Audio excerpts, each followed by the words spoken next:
Puji Tuhan, saudara, kita kembali mengikuti program ABAM. Anda bertanya, Alkitab menjawab. Kita masuk di sesi atau episode 827. Pak Pendeta Dr. Yehuda mendampingi saya, membantu saya membacakan pertanyaan-pertanyaan.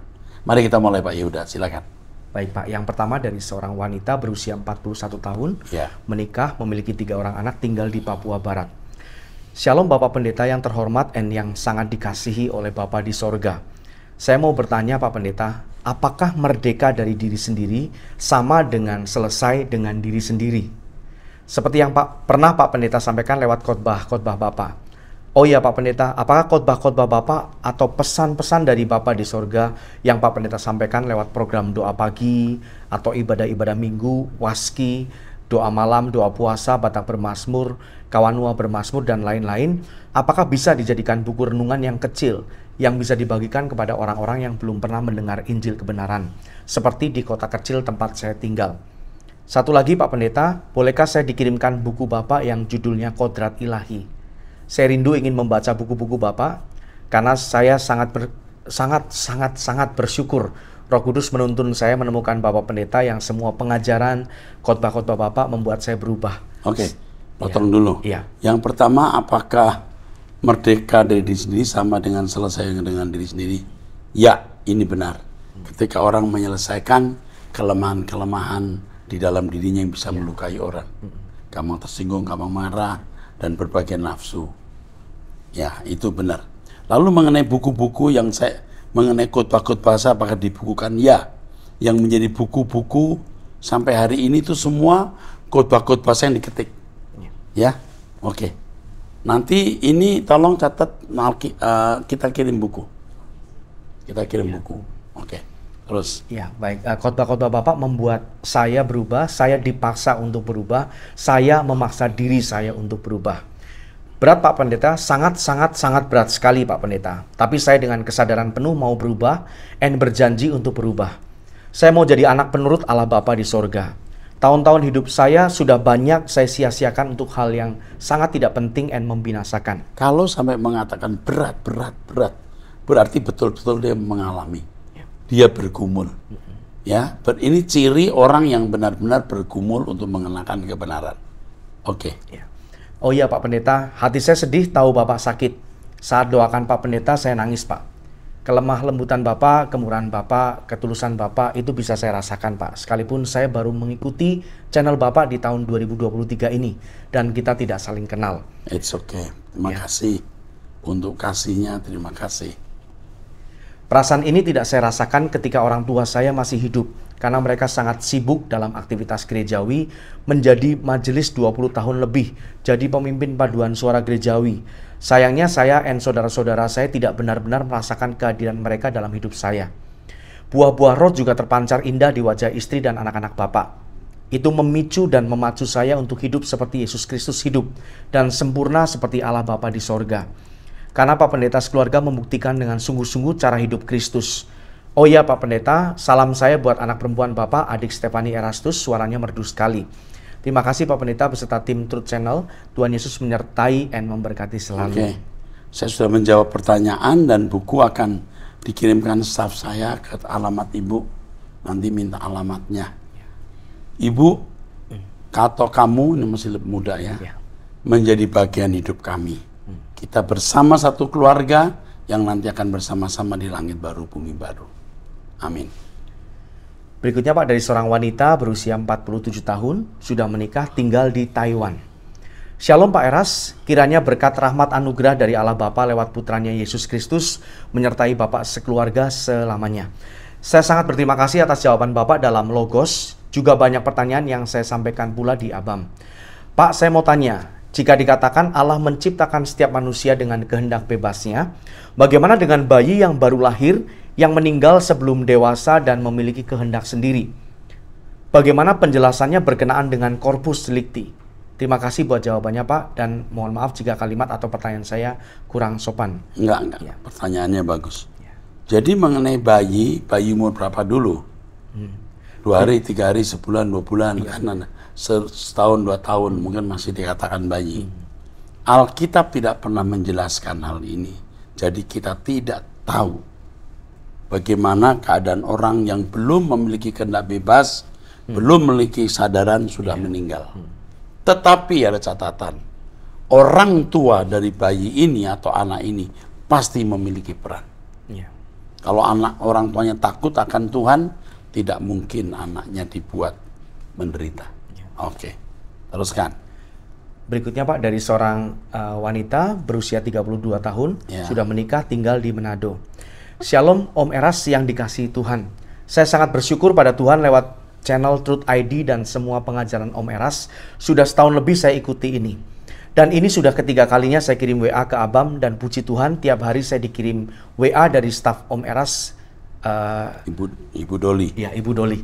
Yang selalu tiada henti menuntun saya mengirimkan setiap renungan-renungan kebenaran Tuhan dari Om Eras. Waktu pertama saya bertanya ke Abam, itu masalah suami saya yang mungkin sudah saya utarakan di sini dan memang masih dalam pergumulan sampai saat ini. Tapi saya selalu komitmen untuk percaya Tuhan dan selalu saya ikuti Truth ID, khotbah-khotbah, renungan di FB, Suara Kebenaran, FB Om Eras, Rehoboth Church, sampai WhatsApp dari staf Om Eras. Yang juga paling sangat terberkati yaitu seminar Logos sampai sesi 40-an ini. Mungkin pokok utama suami saya itu yang menjadi awal saya berkirim WA di Abam. Sampai sekarang memang ini masalah suami saya belum seperti yang saya harapkan, tapi kembali pada apa yang saya dapatkan dari mengikuti ajaran-ajaran Om Eras, bahwa setiap masalah yang Tuhan izinkan itu menjadi suatu sarana kita untuk mengingat Tuhan dan mencari Tuhan. Amin. Saya selalu tanamkan dalam hati saya itu, dan saya bertekad untuk hidup sesuai kehendak Tuhan, walau dalam keseharian saya masih ada saja kemelesetan. Tapi sudah tidak seperti dulu, tiap meleset saya cuek, tidak mau tahu dengan perasaan Tuhan. Tapi saat saya mulai tahu kebenaran ini, tiap meleset sedikit, hati saya sangat sakit dan gelisah kalau tidak segera minta maaf ke Tuhan. Sampai sekarang ini saya masih berjuang Om, saya setia ikut Truth ID, semua saya ikuti. Doa pagi saya ikuti, kadang kalau doa pagi, kalau di sana kan jam 5 udah mulai, dan di Manado jam 6 pagi. Saya kalau masuk dinas pagi jam 6. Saya harus sudah keluar rumah dari jam 6 pagi sampai ke tempat kerja. Tapi sepanjang perjalanan saya pakai headset agar bisa ikuti doa pagi. Saya bekerja sebagai seorang perawat di rumah sakit dan beban kerja saya itu berat. Apalagi ditambah masalah-masalah di tempat kerja. Pulang ke rumah juga harus hadapi suami yang begitu bengis dan kadang mulutnya kasar. Tapi semua saya sadari bahwa semua itu juga tergantung sikap hati saya merespon setiap perbuatannya. Mantap ini. Apalagi saat ini viralnya tentang pengajaran Om Eras tentang Logos. Pernah juga dia melarang saya ikuti dan mengatakan Om Eras ajarannya sesat. Suami saya seorang yang juga aktif pelayanan Om. Dia pernah sekolah Alkitab, tapi kadang mulut dan perbuatannya tidak mencerminkan sikap anak Allah. Inilah yang menjadi pergumulan saya Om. Dia dan teman-temannya yang katanya seorang pelayan Tuhan, mereka pernah melarang saya untuk ikuti ajaran Om Eras. Katanya saya sudah sesat. Tapi saya tidak pernah merasa ajaran Om Eras sesat. Justru saya menemui kebenaran ini lewat Om Eras. Saya perlahan berubah. Khotbah-khotbah selama hidup ini saya ikuti tidak pernah membakar hati saya, tidak pernah saya merasa puas. Tapi ketika saya ikuti khotbah-khotbah Om Eras, hati saya pecah. Saya merasa sangat berdosa pada Tuhan. Ditambah lagi masalah keluarga seperti ini membuat saya ingin bersungguh-sungguh menemui Tuhan. Meski masalah ini belum selesai, tapi saya selalu bertekad untuk tetap setia. Meski kadang saya rasanya ingin menyerah, tapi saya berusaha untuk tetap sabar. Tapi di balik semua ini ada juga satu kesaksian saya yang mau saya ceritakan ke Om Eras. Kira-kira minggu lalu anak saya mengadu ke saya mengenai opanya, yaitu papa saya. Anak saya kan polos Om. Dia masih berumur 10 tahun, laki-laki, diasuh oleh opa-omanya di kampung. Saya tidak menyangka anak saya dengan polosnya dia mengadu ke saya. Dia bilang, "Mami, Adel lihat opa lagi angkat tangan nangis-nangis dan kayak kepenuhan Roh Kudus gitu." Ya, ada emoji ketawa. Terus saya nanya, "Kenapa opa? Kenapa opa Ade? Kenapa begitu?" Gitu ya. Dia jawab, "Opa lagi dengar khotbah terus langsung angkat tangan nangis-nangis gitu." Saya tidak puas, saya tanya langsung ke mama saya dan mama saya bilang, "Iya, itu papa lagi dengar khotbah Pak Erastus." Terus dia langsung nangis-nangis, angkat tangan gitu karena tersentuh dengan khotbah. Saya langsung nangis dan sangat terharu juga Om. Amin. Luar biasa ya. Karena papa itu orangnya keras dan berwatak keras. Tapi saya sangat diberkati dengan kejadian ini dan papa sekarang sudah sering ikuti khotbah-khotbah Om Eras. Mungkin papa sering lihat saya bagikan short video Om Eras, juga bagikan tiap minggu ibadah-ibadah di Truth ID. Dan Papa mungkin penasaran dan dia mencoba lihatnya dan dia tersentuh. Saya sangat bersyukur Om Eras, walau masalah saya belum selesai, saya mau tetap percaya pada Elohim Yahweh, Bapa di sorga dan Tuhan Yesus. Amin.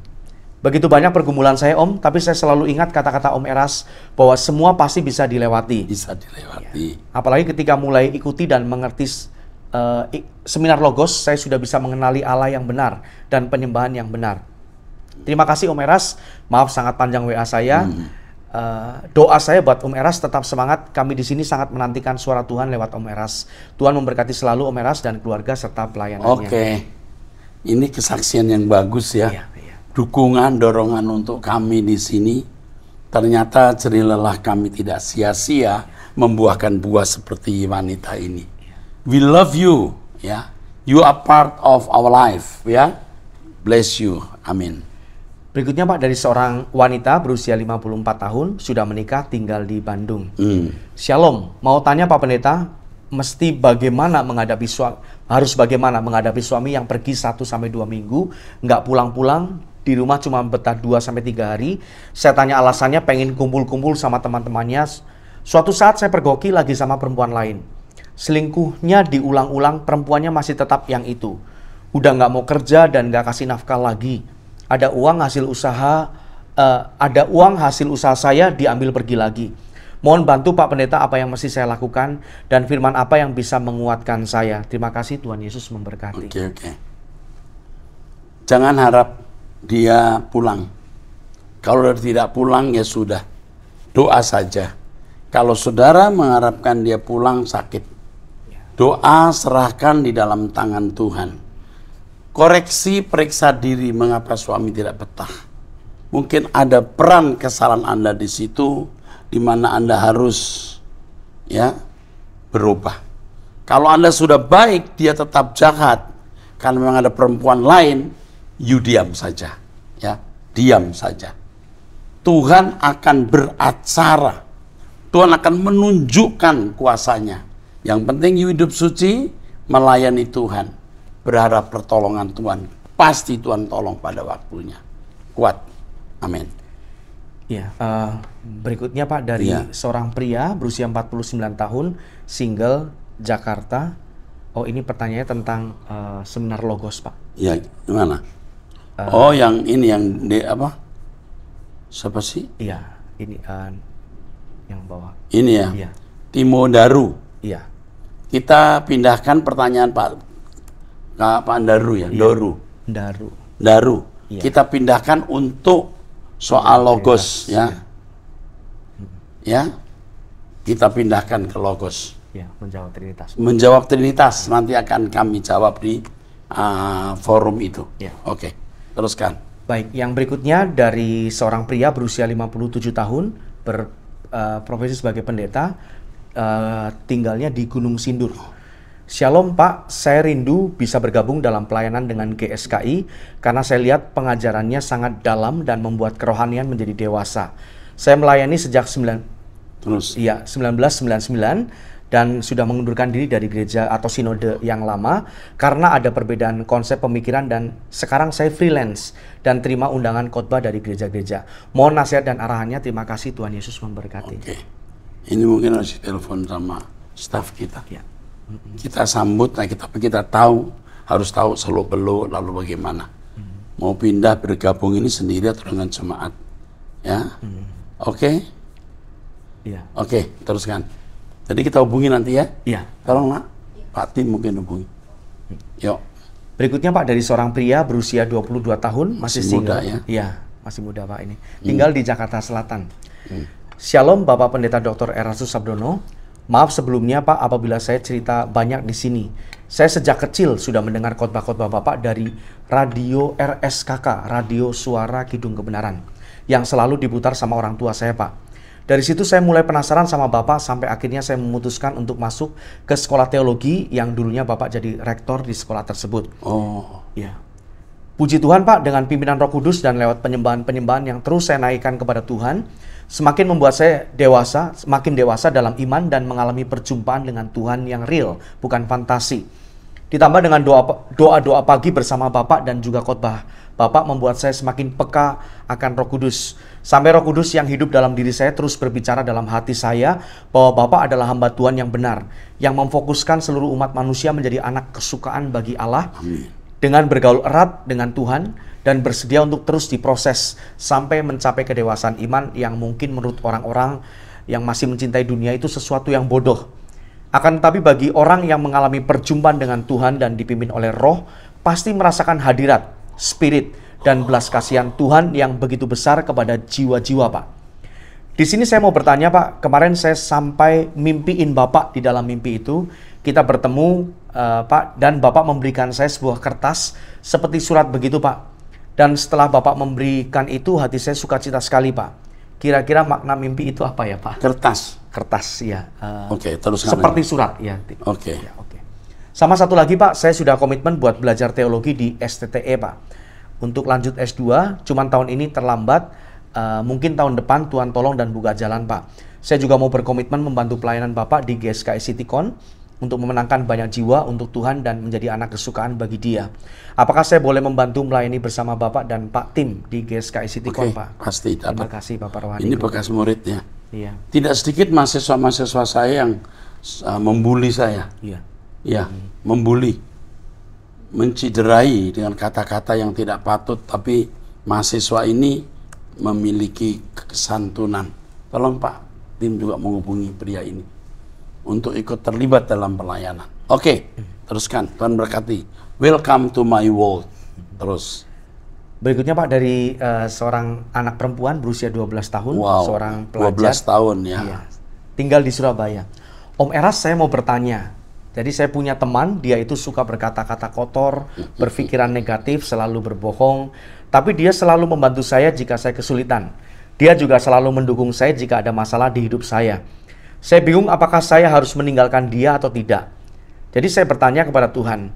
Tapi saya belum bisa membedakan kehendak Tuhan atau keinginan saya. Saya takut memilih pilihan yang salah dan membuat hati Tuhan sedih atau kecewa pada saya. Jadi saya bingung bagaimana membedakan kehendak Tuhan atau keinginan saya. Dan juga terima kasih Om Eras sudah membuat karakter saya lebih baik. Waduh, umur 12 tahun. 12 tahun bisa bersaksi karakternya lebih baik karena suara kebenaran. Hebat loh. Iya. Dulu saya benar-benar anak nakal, tapi setelah mendengar firman Tuhan dan nasihat-nasihat dari Om Eras, saya sudah mulai sadar. Dan juga saya sudah mulai berubah dari sikap yang tidak baik menjadi sikap yang lebih baik. Wih, keren ya. Umur Saya 12 tahun. Iya, 12 tahun, Pak. Saya sangat bersyukur bisa mengenal Om Eras. Karena jika tidak mengenal Om Eras, pasti karakter saya sudah rusak. Karena pergaulan-pergaulan yang toksik dan tidak mendengar firman Tuhan yang benar. Hebat. Saya akan mencoba menyelamatkan jiwa-jiwa dan saya juga akan membuat karakter saya jauh lebih baik seperti karakter Bapa di sorga. Terima kasih Om Eras dan Tuhan Yesus memberkati. Waduh, luar biasa ya. Ini luar biasa loh, umur 12 tahun sudah begini loh. Iya, mengagumkan. Oke, temanmu itu jangan kamu tinggalkan. Dia orang baik, tapi lingkungannya jahat, mungkin latar belakang keluarganya juga buruk. Kamu bisa mendampingi dia dan mengarahkan dia menjadi orang baik seperti kamu. Ini PR, pekerjaan untuk kamu. Ini proyek dari Tuhan untuk menyelamatkan temanmu itu. Oke, Tuhan berkati. Oke, teruskan. Berikutnya Pak dari seorang wanita. Shalom Bapak Pendeta. Ya. Terima kasih buat seminar logosnya Pak. Saya coba mendengar ulang. Saya sangat diberkati. Ternyata tidak ada yang salah. Luar biasa Pak. Terima kasih. Terima kasih untuk dukungannya. Memang benar. Saya mempelajari dengan benar. Tak bisa disalahkan. Ya. Ya. Ya betul. Nggak bisa. Sebenarnya nggak bisa. Tapi ya orang menyalahkan nggak apa-apa. Orang bisa menyalahkan tapi nggak bisa mengalahkan. Ya. Oke, teruskan. Berikutnya Pak dari seorang janda berusia 69 tahun tinggal di Kalimantan Selatan, beragama Katolik Pak. Shalom, saya beragama Katolik tapi saya pendengar setia khotbah-khotbah Bapak Erastus. Oke. Ya, yang pas buat saya untuk berkemas pulang ke rumah Bapak. Tapi terus terang saya masih sering jatuh bangun dalam mengiring Tuhan. Kadang-kadang timbul rasa jenuh di hati. Tapi kalau lagi moodnya baik, saya sering nangis. Saat itu saya kadang merasa Tuhan merangkul saya. Iya. Sebenarnya percaya Tuhan itu hidup. Iya. Bisa menguatkan, meneguhkan, menghibur. Ya, soal ibu ini Katolik ya. Iya. Enggak masalah ya. Yang penting kita percaya Yesus sebagai Tuhan dan Juru Selamat, bergandengan tangan, pulang bersama ke langit baru, bumi baru. Yuk. Pertanyaan saya, bagaimana cara mengatasi masalah yang saya hadapi? Mungkin supaya lebih stabil begitu Pak ya. Ya kalau mau stabil nggak bisa tidak, rajin berdoa. Tiap pagi berdoa, ada doa pribadi, itu membuat kita stabil. Lalu mendengarkan khotbah yang saya sampaikan. Jika mau lebih kokoh, puasa. Ya. Oke, teruskan. Ya, kemudian yang selanjutnya tentang mantu saya yang seorang peminum atau pemabuk, peminum atau mabuk. Pernah ini? Iya, pernah. Oh iya, di Abang. Tapi ya episode keberapa nanti bisa dilacak ya Pak. Sekarang mantu saya ini akhirnya dikeluarkan dari tempat kerjanya. Dia tidak mau komunikasi dengan saya, takut diberi nasihat. Jadi sekarang saya ikuti pesan Bapak bahwa harus diam dan berdoa. Saya selama ini nggak pernah marah karena saya pikir percuma. Mohon saran Bapak. Maaf terlalu panjang tulisan saya. Doa saya semoga Bapak dan tim selalu sehat. Terima kasih, Tuhan Yesus memberkati. Iya, memang harus diam. Menghadapi pria-pria begitu itu percuma. Nanti malah ribut, bentrok, malah tidak karu-karuan. Diam dan tunggu Tuhan bertindak. Tapi ibu hebat ya. Di hari tua ibu mengenal kebenaran. Sempat berkemas-kemas, puji Tuhan. Terus berikutnya dari seorang pria berusia 26 tahun, single, tinggal di Jakarta Barat. Shalom Om Erastus, saya mau bertanya dan ingin bertukar pikiran dengan Om Eras. Di akhir Oktober setiap tahun pasti banyak yang merayakan Halloween. Beberapa waktu atau minggu yang lalu saya ada diajak teman saya untuk merayakan Halloween dan have fun bersama mereka. Tetapi saya pada waktu itu, tepatnya di tahun ini, tidak ikut merayakan Halloween bersama teman-teman saya karena kebetulan saya lagi keluar kota bersama keluarga. Tahun sebelumnya saya pernah merayakan Halloween bersama teman-teman saya. Yang jadi pertanyaan saya, apakah saya sebagai orang atau pemuda Kristen boleh atau tidak merayakan Halloween bersama teman-teman setiap tahun di akhir bulan Oktober? Mohon arahan dan bimbingannya dari Om Erastus. Terima kasih, Tuhan Yesus memberkati. Menurut saya, jangan. Ya. Halloween itu jangan. Kita membawa diri masuk ke suasana okultisme. Ya. Jangan merayakan Halloween. Ya. Halloween, jangan. Jelas tidak boleh. Ya. Terus. Berikutnya dari seorang pria berusia 40 tahun, sudah menikah, memiliki 3 orang anak, tinggal di Bulungan, Kalimantan Utara. Shalom Pak Erastus Sabdono, saya yakin dan percaya Bapak Tuhan pakai sebagai perantara mengabarkan kebenaran sejati yang dari Allah Bapa Tuhan kita Yesus Kristus. Amin. Pak, tahun ini saya baru diangkat sebagai majelis gereja suatu gereja karismatik. Jujur dalam hati saya tidak terima diangkat sebagai seorang majelis di gereja. Tetapi sebelum menyebutkan nama yang akan diangkat sebagai majelis, Pak Pendeta kami mengatakan tidak bisa ditolak siapapun yang diangkat sebagai majelis gereja. Ya. Yang menjadi pertentangan dalam hati saya, Pak, saya takut tidak bisa menjadi contoh, karena sebagai majelis sudah pasti harus menjadi contoh. Saya takut nih Pak, nanti saya belum bisa menjadi contoh bagi seluruh jemaat. Dan saya memang tidak pernah bermimpi mau menjadi seorang majelis gereja. Sebelum saya diangkat menjadi majelis, saya sudah sering mendengar khotbah-khotbah Bapak dan saya rasakan ada perubahan kecil dalam pribadi saya, di mana saya sering kali mendengar khotbah Bapak dan lagu-lagu karya Bapak. Jujur saat mendengar khotbah-khotbah Bapak, saya banyak mengeluarkan air mata Pak, dan saya tidak bisa menahan air mata itu. Dan terus terang saya suka dan tertarik dengan pengajaran Bapak, karena saya percaya saat Roh Kudus tinggal dalam pribadi seseorang, sesungguhnya orang itu akan dituntun di jalan kebenaran Tuhan. Saya masih belajar Pak Eras yang diberkati Tuhan. Pak, tolong bantu saya dalam doa Bapak, karena saya percaya hubungan Bapak dengan Tuhan kita Yesus Kristus sungguh luar biasa. Saya mau belajar mengikuti pengajaran Bapak, dan saya percaya yang Bapak ajarkan adalah Injil keselamatan. Haleluya. Terima kasih Pak, Tuhan memberkati Bapak. Ini tulus ya, polos ya. Polos. Usia berapa? 50? 40 Pak. 40. Oke. Saya salut sama you. Karena you polos, tulus, dan Anda ini pemburu suara kebenaran. Ya, nggak ada pertanyaan ya. Tidak ada. Oke, terima kasih untuk dukungannya. Dengan menulis ini Anda mendukung saya. Tuhan memberkati. Kalau suatu hari kita ketemu, ingatkan bahwa Anda yang pernah menulis ini. Tuhan berkati, puji Tuhan. Yang berikutnya dari seorang pria berusia 49 tahun, menikah, tinggal di Mojokerto. Ya. Shalom, salam hormat kepada Bapak Pendeta Erastus. Saya mengenal Pak Eras di tahun 2011 saat hidup saya dalam keadaan hancur karena anak pertama saya dipanggil Tuhan melalui kecelakaan sepeda motor. Dan saya yang memboncengnya, rasanya hidup sudah tidak berarti karena harta yang jadi kebanggaan adalah anak saya.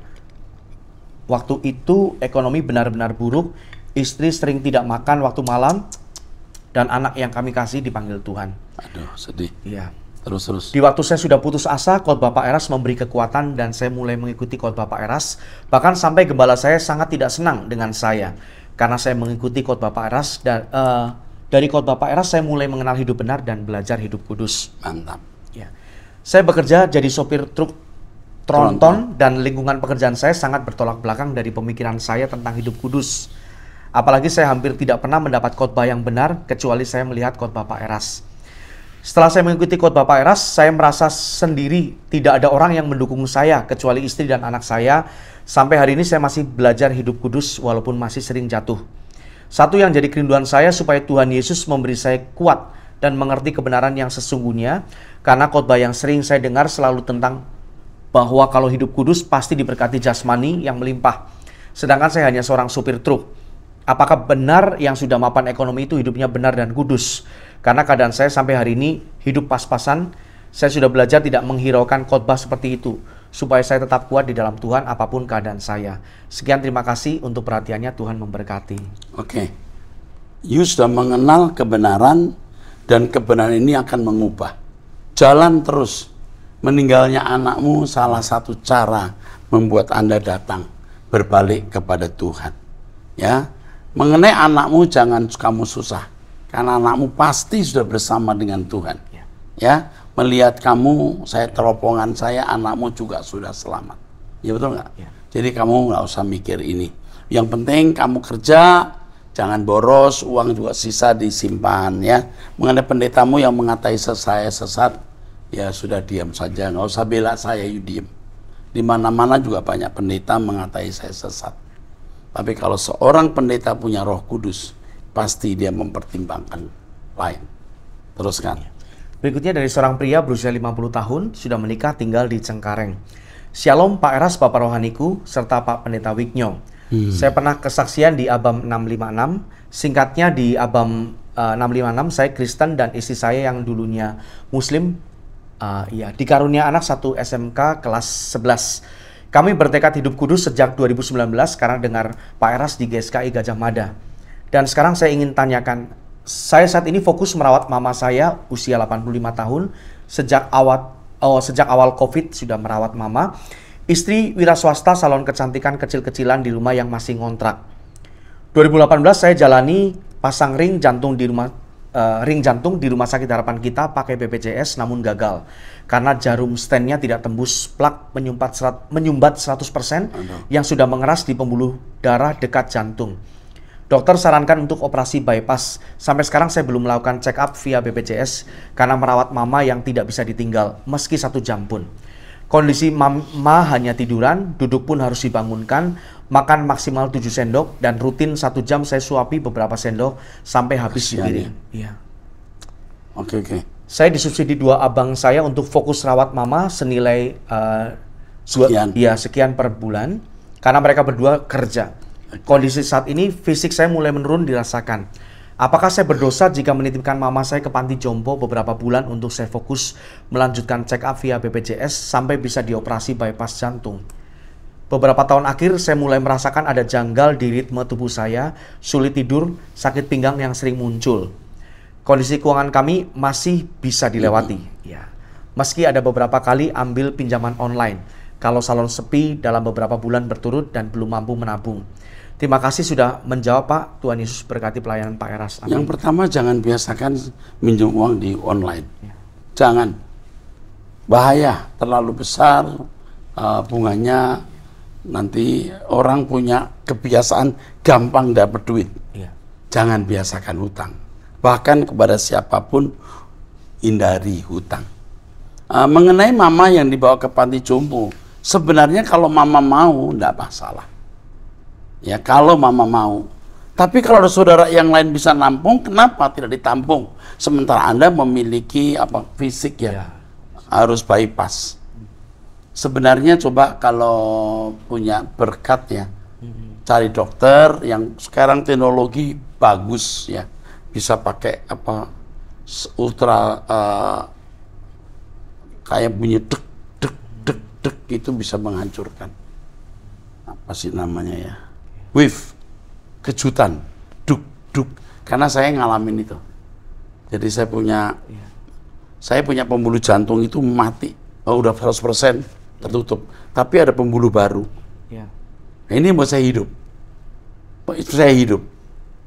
Nah, waktu saya diperiksa itu ditembak pakai ini dek gitu, bisa juga jebol. Ya, tapi ini saya bukan dokter, saya tidak mau memberikan komentar banyak. Cuman ya jaga kesehatan dengan pola makan pola hidup yang baik. Ya, jadi soal ke panti jompo, kalau mama bersedia bawa ke panti jompo. Kalau kamu sudah nggak bersedia dengan keadaan fisik, jika mungkin saudara diajak untuk rundingan, jangan dibawa ke panti jompo dulu, rundingan dulu. Ya, oke, sampai bertemu di episode 828. Tuhan berkati.